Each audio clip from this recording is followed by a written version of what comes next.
नमस्कार साथियों, आपका बहुत बहुत स्वागत है आपके अपने करेंट हेवन के यूट्यूब चैनल पर। आशा करते हैं बेस्ट होंगे और अब तो पढ़ाई में लग ही गए होंगे।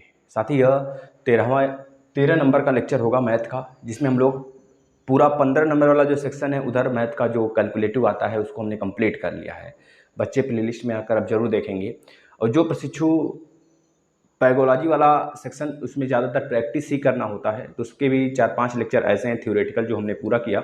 इसके बाद हमने ये दूसरा प्रैक्टिस सेट सॉल्व कर रहे हैं। हर प्रैक्टिस सेट में 10 क्वेश्चन होंगे पैगोलॉजी से, क्योंकि पैगोलॉजी का जो मैथमेटिक्स वाला पोर्शन है वहाँ से भी 15 नंबर आएंगे और 15 नंबर आपका कैलकुलेटिव होंगे। वह हमने फिनिश कर दिया। जैसे ही ज़्यादातर कमांड हमारा मैथ पर बन जाएगा, फिर उसके बाद ईवीएस स्टार्ट करेंगे। जो बच्चे सीडीपी नहीं देखे हैं, सीडीपी का प्लेलिस्ट नहीं मिल रहा है उनको, प्लेलिस्ट में ही है सीडीपी, जब ऊपर से आप क्लिक करेंगे तो आपको मिल जाएगा। ठीक है, चलिए हम स्टार्ट कर लेते हैं। पहला क्वेश्चन आप सभी प्रशिक्षु इसको जरूर शेयर करेंगे, लास्ट तक यानी अंत तक बने रहेंगे। अगर अच्छा लगता है सेशन तो जरूर लाइक करिएगा। ऐसे ही प्रश्न आपके एग्जाम में आते हैं। पहला क्वेश्चन है, देखिए, अधिकतम और न्यूनतम प्रेक्षण का अंतर कहलाता है। यह पैगोलॉजी का पोर्शन है मैथ में। यह हमने मैथमेटिक्स साधारण में भी पढ़ा रखा है कि अधिकतम और न्यूनतम प्रेक्षण का अंतर क्या कहलाता है। क्या आवृत्ति कहलाता है? ना बाबा ना। क्या परिसर कहलाता है? छोड़ते हैं। वर्ग माप कहलाता है? एक सुना ही नहीं, माध्य नहीं, यानी कि परिसर कहलाता है। आपने सुना होगा भाई कि अगर हम लोग कोई एक नंबर लिख लें, 5, 4, 6, 8, 10, अगर बोला जाए इसमें परिसर बताइए, तो आप क्या करते थे? सबसे बड़ा नंबर और सबसे छोटा नंबर को माइनस कर देते थे सबसे बड़े में से, तो जो आता था वही हमारा परिसर कहलाता था, अंतर। तो यही चीज बोल रहा है, अधिकतम और न्यूनतम अंक का अगर माइनस करते हैं तो परिसर कहलाता है। इसका राइट आंसर बी हो गया। अभी स्क्रीनशॉट नहीं लेंगे कोई प्रशिक्षु, पूरा पांचों के पांचों क्वेश्चन कंप्लीट होगा। 10 क्वेश्चन होगा, 10 में से आप जरूर बताएंगे आपने कितना सही किया। नेक्स्ट, गणित से भयभीत होने और उसमें असफल होने के लिए निम्न में से किसे एक कारण नहीं माना जा सकता है। गणित से भयभीत होने और उसमें असफल होने के लिए निम्न में से किसे एक कारण नहीं माना जा सकता है। किसे नहीं माना जा सकता? कक्ष के अनुभव, प्रतीकात्मक संकेत, गणित की संरचना, लैंगिक भेद। देखिए, कक्ष का अनुभव हो सकता है कि बच्चे इस कारण से भयभीत हो सकते हैं, यानी कि यह तो हमारा इस प्रश्न का राइट आंसर है ही नहीं। ये तो पॉजिटिव सेंस दे रहा है, इसमें नहीं की बात किया जा रहा है, नहीं माना जा सकता। प्रतीकात्मक संकेत हो सकता है कि यह भी बच्चे यह पॉजिटिव सेंस दे रहा है, यानी गणित की संरचना हो सकता है, गणित में हार्ड प्रश्न आ जाए, इस वजह से बच्चों का हार्ड लग रहा है, ये भी हो सकता है। लेकिन लैंगिक भेद कोई इसका कारण तो है ही नहीं कि भाई लड़का है उसे कम मैथ पढ़ना है, लड़की है उसे ज्यादा मैथ पढ़ना है, ऐसी कोई बात नहीं होती। सबको समान नजर से देखना चाहिए, यानी कि राइट आंसर हमारा क्या होगा? डी हो जाएगा। खोज विधि, भाई बता दो, खोज विधि का प्रतिपादन किसने किया था? खोज विधि का प्रतिपादन किसने किया था? आप सभी प्रशिक्षु से उम्मीद है कि इसका राइट आंसर जरूर बताएंगे। डायरेक्टली फैक्चुअल प्रश्न है, यानी कि प्रो आर्मस्ट्रांग, आप जरूर इसका राइट आंसर बताए होंगे। अब हम आ जाते हैं चौथे प्रश्न की तरफ। चौथा प्रश्न आप देखिए क्या है, उसका हम जो यहाँ पर ऑप्शन है उसको यहाँ पे हम लिखते हैं प्रशिक्षु। आप सभी लोग बस अपनी संख्या पढ़ाएं, इसके बाद तो बस मोटिवेशन की जरूरत होती है हमें, उसके बाद सारी चीजें आपके पक्ष में होंगी। देखिए, यह प्रश्न पूछा गया है, निगमन विधि का उपयोग है। निगमन विधि का क्या उपयोग है? पहला है, यहाँ पे हम लिख देते हैं निगमन विधि, यहाँ प्रश्न दिखाई दे रहा होगा आपको। चौथा, निगमन विधि का उपयोग है क्या मानसिक क्षमता बढ़ाना। मानसिक, पहला ऑप्शन दिया है मानसिक क्षमता बढ़ना। दूसरा ऑप्शन दिया है साथ ही आपको वैज्ञानिक दृष्टिकोण विकसित करना। वैज्ञानिक दृष्टिकोण विकसित करना, बताइएगा। तीसरा ऑप्शन जो आपको दिया गया है, सूत्र का प्रयोग करना। सूत्र का प्रयोग करना, आप खुद बताइएगा। चौथा ऑप्शन दिया गया, सूत्र का प्रयोग नहीं करना। सूत्र का प्रयोग नहीं करना, बताइएगा। क्या बोल रहा है? निगमन विधि का उपयोग है। हमने बताया था निगमन विधि, आगम विधि। निगमन विधि में यही था साथी कि हम पहले सूत्र जाने, फिर जाके हम एग्जाम्पल तक जाएं। आगमन विधि में यह था कि एग्जाम्पल से हम लोग रूल की तरफ चलते थे, एग्जाम्पल पहले समझते थे फिर रूल की तरफ बढ़ते थे। और निगमन विधि में यह था कि सूत्र पहले दिया रहता था और एग्जाम्पल की तरफ चलते थे। जैसे a प्लस बी का होल स्क्वायर दिया हुआ है। अब अगर आपसे पूछे 1 प्लस 2 का होल स्क्वायर का वैल्यू बताइए, तो आप इस फॉर्मूला में रखते थे। आपको अगर देखा है sine square theta plus cos square theta plus cosec square theta plus sec square theta, इस तरह की सारी चीज़ें दिया हुआ है, 60 डिग्री 90 डिग्री की वैल्यू सब कुछ दिया हुआ है। तो आप पहले रूल, जब पहले आप क्या जानोगे, सूत्र जानोगे, यानी कि रूल जानोगे, फिर एग्जाम्पल आप देखोगे। तो यह होता है निगमन विधि, यानी कि सूत्र का प्रयोग। यह राइट आंसर इसका हो जाएगा, सूत्र का प्रयोग करना निगमन विधि। आगमन विधि उल्टा है। साथ ही यह पूछा जाता है प्रश्न, आप याद रखेंगे एग्जाम्पल से रूल की तरफ। इसका बेसिक क्लास भी हमने दिया है, आप नहीं देखे हैं तो प्लेलिस्ट में उपस्थित है, वो आकर आप देख लें, उपलब्ध है, आपको मिल जाएगा। सारी चीज़ें, सारी डाउट क्लियर होगा। जितने प्रश्न आते हैं सब आपको यहीं से देखने को मिलेंगे, ये पूरी पॉसिबिलिटी है। अगला देखिए प्रश्न है, गणित विषय का सबसे अधिक संबंध होता है, जो गणित विषय का है सबसे अधिक संबंध किससे होता है? ये तो बहुत ही आसान प्रश्न होगा, ऑप्शन से नागरिक शास्त्र से। क्या नागरिक शास्त्र से भैया संबंध होता है इसका? दूसरा है भूगोल से। क्या भूगोल से होगा भाई? कौन बता सकता है? भूगोल से होगा इसका संबंध, नहीं ना। और तीसरा बताइएगा, तीसरा किससे भाई? विज्ञान से। क्या विज्ञान से होगा? विज्ञान के साथ इसका संबंध होगा, बताइए। चौथा बताइएगा समाज शास्त्र से। समाज शास्त्र से, समाज शास्त्र, बताइए किससे गणित विषय का सबसे अधिक संबंध है? भाई नागरिक शास्त्र में यूज होता है क्या गणित? नहीं ना। भूगोल में यूज होता है क्या? नहीं। समाज शास्त्र में नहीं, लेकिन विज्ञान में आप देखते हैं फिजिक्स और केमिस्ट्री कैलकुलेशन में जरूर यहाँ पर हमको देखने को मिल जाता है। फटाफट स्क्रीनशॉट जरूर ले लेंगे आप दोनों प्रश्नों का।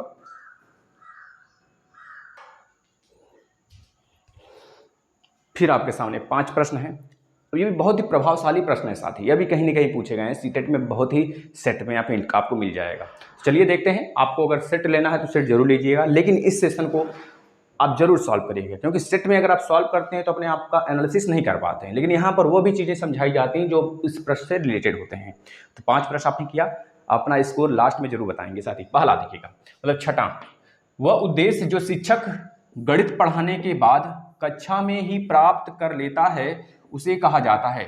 वह उद्देश्य जब शिक्षक गणित कक्षा में गणित पढ़ा रहा होता है और कक्षा में उसे आंसर मिल जाए, उसके उद्देश्य पूरा हो जाए, तो उसे क्या कहते हैं भाई? उसे सिंपल सा हम शिक्षण का उद्देश्य कहते हैं। भाई शिक्षण उद्देश्य तो यही होता है कि जो पढ़ाए वो बच्चा सीख जाए, जो पढ़ाए वो बच्चे को समझ में आ जाए, जो हम बता रहे हैं, जो होमवर्क दे रहे हैं, बच्चा काम करके ले उसी जगह, समझ रहे हो ना, करके आए। तो ये उद्देश्य है जो शिक्षण जगत में ही पूरा हो सकता है। सांस्कृतिक से इसका कोई रिलेटेड नहीं है, सामाजिक से भी नहीं है और पारिवारिक से भी नहीं होना चाहिए। क्या होगा? शिक्षण।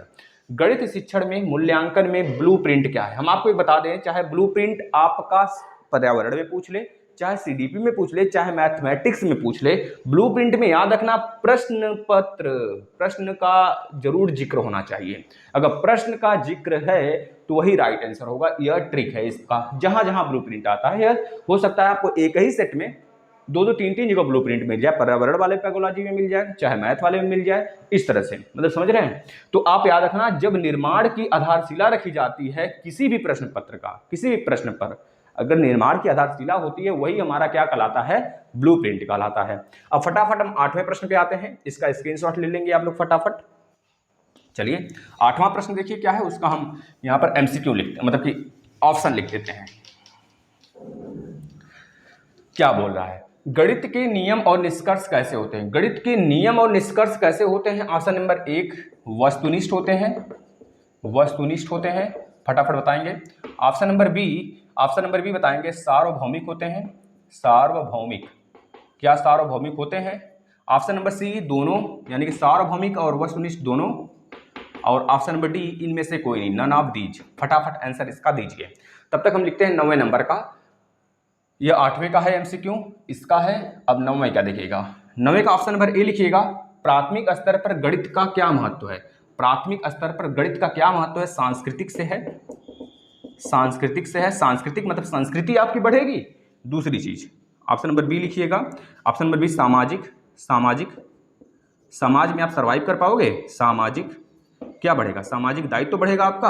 ऑप्शन नंबर सी लिखिएगा, मानसिक, मानसिक आपका इंक्रीज करेगा। ऑप्शन नंबर डी धार्मिक, धार्मिक से आप जुड़ जाएंगे। ऐसा कुछ होगा, हो रहा है? बताइए। पहले ऑप्शन नंबर मतलब क्वेश्चन नंबर डी का चारों ऑप्शन देखते हैं। वस्तुनिष्ठ भी होते हैं भाई प्रश्न हमारे नियम में, और सार्वभौमिक भी होते हैं, यानी कि राइट आंसर क्या है? दोनों। यह वाला राइट आंसर होगा। 9वां देखिएगा, प्राथमिक स्तर पर गणित का क्या महत्व है। प्राथमिक स्तर पर गणित का यही महत्व होता है, रीजनिंग का यही महत्व होता है, कैलकुलेशन वाले पोर्शन का यही महत्व होता है कि हमारे भैया और बहिनी जो है ना, उनका दिमाग का मानसिक विकास काफ़ी ज़्यादा अच्छा से हो। समझ रहे हो, यही तो महत्व होता है। वैसे कहीं कैलकुलेशन है भाई, बन गए आप इंजीनियर, लो जॉब लो, बन गए बैंक में, बन गए रेलवे में चले गए, मैथ बहुत पढ़ना होता है। लेकिन अगर बन गए रेलवे में चले गए तो कहाँ वहाँ पे मैथमेटिक्स सॉल्व करना होता है। ट्रेन आ रहा है तो कहोगे एक पटरी से उधर से आ रही, दो पटरी से उधर से आ रही, दो उधर एक इधर, तो 2 + 1 3, 3 ट्रेन आ रही है, 3, यह काम रहेगा आपका? नहीं ना भाई, कैलकुलेशन का काम कहानी खत्म। लेकिन मानसिक शक्ति का विकास करने के लिए हमको गणित पढ़ना पड़ता है, जिससे आपकी मानसिकता का विकास हो सके। इस वजह से याद रखेंगे साथी, राइट आंसर इसका क्या होगा? मानसिक। अगला प्रश्न देखिएगा, गणित की सर्वाधिक प्रभावशाली शिक्षण सामग्री है। इसका स्क्रीनशॉट ले लीजिए पहले, फिर उसके बाद आगे चलते हैं। लास्ट प्रश्न, 10 प्रश्न हम डेली करेंगे, 1-2 दिन गैप करके भी आ सकता है वीडियो, बस आप लोग अपनी संख्या बढ़ा लें, कोई दिक्कत नहीं। अभी हमारे पास वक्त है, तब तक हम 300-400 प्रश्न कर लेंगे। भाई मैथ में, ईवीएस में 300-400 प्रश्न कर लिए ना, पैगोलॉजी का बेरा पार 100 से ऊपर जाएगा साधारण बच्चे का नंबर। और पेपर सॉल्व करना नहीं भूलेंगे आप लोग, जिस प्रकार से हम करा रहे हैं साथी। और याद रखेंगे, बुक वुक कुछ नहीं होता है सीटेट में। सीटेट में जितना प्रैक्टिस कर सको उतना प्रैक्टिस करो, बस वही आधार ही है। बताओ ये सब बुक मिलेगा भी तो आपको प्रैक्टिस सेट में ही मिलेगा, है ना। अब ऐसी चीजें, इसके लिए कोई थ्योरी थोड़े है, ये आपके मानसिकता के विकास के लिए है। आप इस चीज को डायरेक्ट पेपर में हो सकता है ऐसा ही प्रश्न आए, बदल के आए, आप वहां पे सोचो कि हमें क्या करना है, क्या राइट आंसर है। गणित की सर्वाधिक प्रभावशाली शिक्षण सामग्री है। ऑप्शन नंबर ए लिखिएगा, अप्रेक्षित। ऑप्शन नंबर बी लिखिएगा, प्रेक्षित, सॉरी क्या लिख दिया हमने, अप्रक्षेपित होगा ना, अप्रक्षेपित। ऑप्शन नंबर बी लिखिएगा, प्रक्षेपित। ऑप्शन नंबर सी लिखिएगा, क्या हो गया, प्रत्यक्ष अनुभव। ऑप्शन नंबर डी लिखिएगा साथी, ऑप्शन नंबर डी कोई नहीं। देखिए यह प्रश्न सीडीपी में भी आता है, ऐसा ही गणित की जगह सीडीपी लिख देगा, बाल विकास मनोविज्ञान शिक्षा शास्त्र की सार्वभौमिक प्रभावशाली शिक्षण सामग्री है, या फिर पर्यावरण में भी लिख देगा। यह प्रश्न बहुत ही कॉमन होते हैं, ऐसे प्रश्न जो भी हमने देखा ब्लूप्रिंट वाला, वो भी कॉमन था और ये भी कॉमन है। हो सकता है एक ही सेट में आपका भाग्य अच्छा हो तो 2-2, 3-3 प्रश्न आ जाए हर एक सब्जेक्ट से, इस तरह का। तो आपको इसमें सिर्फ यह ध्यान देना है, प्रत्यक्ष अनुभव ही किसी सब्जेक्ट का सर्वाधिक प्रभावशाली शिक्षण सामग्री है। चाहे जो भी सब्जेक्ट हो, चाहे पर्यावरण हो, चाहे मैथमेटिक्स हो, चाहे सीडीपी हो, चाहे जो भी सब्जेक्ट हो साथी, किसी भी सब्जेक्ट का जो सर्वाधिक प्रभावशाली शिक्षण सामग्री होता है वह उसका प्रत्यक्ष अनुभव होता है।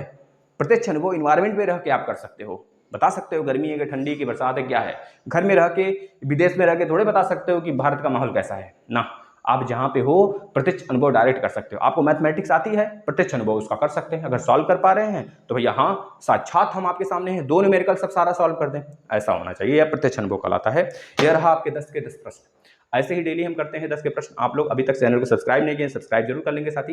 प्लेलिस्ट में आ जाइए, यह 13वें नंबर का या 14वें नंबर का लेक्चर है, आप देख लेंगे। और सीडीपी पूरा कंप्लीट हो चुका है। यूपी टेट वाले बच्चे, हम कहते हैं यूपी टेट पर फोकस कर दीजिए, सितंबर में आने वाला है नोटिफिकेशन उसका, और सितंबर में हो सकता है फॉर्म वगैरह भी भरा जाए, नवंबर में उसका एग्जाम हो जाए, तो आपके पास बहुत कम समय है। अगर यह प्रयास जारी रहेगा, हमारा आपका साथ जारी रहेगा, तो हम कंटिन्यू रहेंगे। यूपी टेट का सारा सब्जेक्ट हमने कंप्लीट कर दिया, मैथ, ईवीएस, हिंदी, सीडीपी, सब कुछ प्लेलिस्ट में पड़ा है। आ जाइए, धुआं मचा दीजिए। धन्यवाद।